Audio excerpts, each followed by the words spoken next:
Who will Shah Rukh Khan give the 60-minute speech to? 70 minutes is not needed.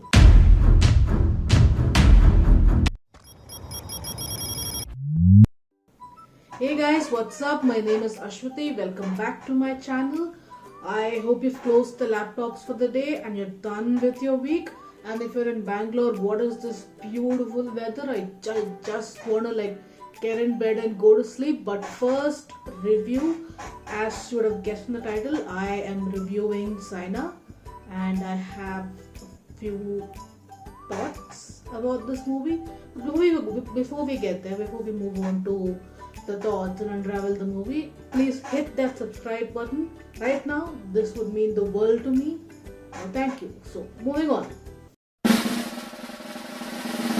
So, before we start, I'll try to keep this as spoiler free as possible, but honestly, it does not matter. It's not like Game of Thrones where you miss one episode, the dragon flying, or Jon Snow dies, or whatever, or you hear the spoiler about this movie you want to watch it and you're like, oh no, it's ruined for me. Nothing. I can tell this plot like line by line, and it wouldn't change your viewing experience at all. So this movie is about Saina Nehwal, obviously. It's basically her journey, just who she was as a kid and how she grew in her family and just what she did to become who she is right now. It's pretty straightforward. I feel like a recipe for like a decent sports drama would be that you're an underdog who suffers, who has all these challenges to overcome, and then along the way he meets this mentor who guides him, or he's got this family of friends, a girlfriend or boyfriend who supports him, and then he overcomes everything, and then he gets success in whatever way or form he wants success to be, right? My fundamental problem with Saina was that there were no challenges. Like Saina Nehwal, not the badminton plays great, but the character in this movie, from when she was 6 years, from the get-go, she is killing it. Like she is amazing every time, everywhere. It's like imagine Chak De India, but the girls in the team, the hockey team, are just amazing in the first match. Who will Shah Rukh Khan give the 60-minute speech to? 70 minutes is not needed because they're amazing. Shah Rukh Khan himself is not needed in that movie. It was like this, and they did try. Okay, they did have, there was an incident and she lost a few matches and she had like an injury and everything. But before you see this person suffer, or before she feels at loss with failure, and you feel bad for them, they just switch to a montage or a inspirational Hindi song, and it's just victory again, and you're just winning again.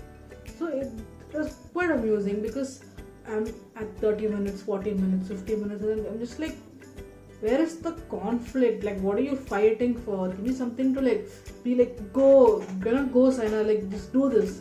And it just went like a smooth wedding video, if I could call it that.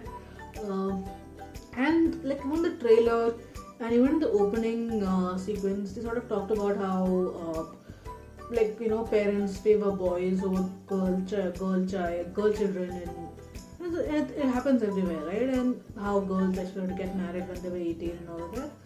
And I was like, okay, maybe this is a challenge that she has to deal with, and it never came up throughout the movie.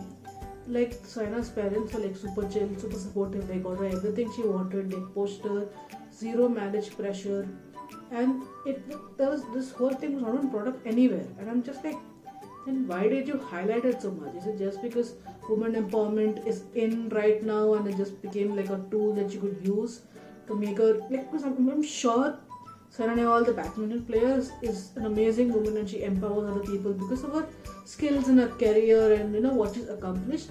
But this whole drama bit just seemed irrelevant and just like a stupid plug-in which didn't even work. Also, there were so many random close-up of just Parneet Chopra's face, just randomly. And I have an issue with the opening sequence also. It's basically this badminton match between her and this international player. And when you see a match, you want to see the match, right? And the camera kept moving to their legs. And I'm like, why? like for a couple of seconds I'm like, okay, they're moving around, agility and everything, but it was just there. And it for like more seconds than it should have been. And I'm just like, why? If this is a cricket match or any other match, they wouldn't pan into the players like. It felt very weird. Maybe I'm overthinking it, but I didn't like it at all. Uh, and like of course, this movie is all about Parneeti Chopra, and it's just her, right? Like you have supporting characters and you have other things going on, but it's it's all her. And the thing with Parneeti is that like sometimes I don't like her because when she does these sassy girl next door kind of roles, she does it very well. Like you have your Hasi To Fasi is not really in it, but you can club it. Hasi To Fasi, Shuddh Desi Romance, and then you have your Meri Pyari Bindu, but Ishak Sadi and all of that. So she does those kind of roles very well. I don't want to typecast her, but she does them well. But then you have like slightly different ones, like Sandeep or Pinky Farah recently. I think she did a decent job there. But Girl on the Train was like a terrible acting there. This is a hit or miss, right?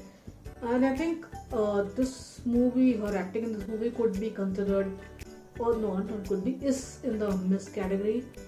It's very overdramatic at some points, like very heavy-handed dialogues, and like like sometimes I just couldn't like read her emotions, and not in a good way, not in a way such layered acting, such complex acting that no, I couldn't read her because her face was blank, like a wall.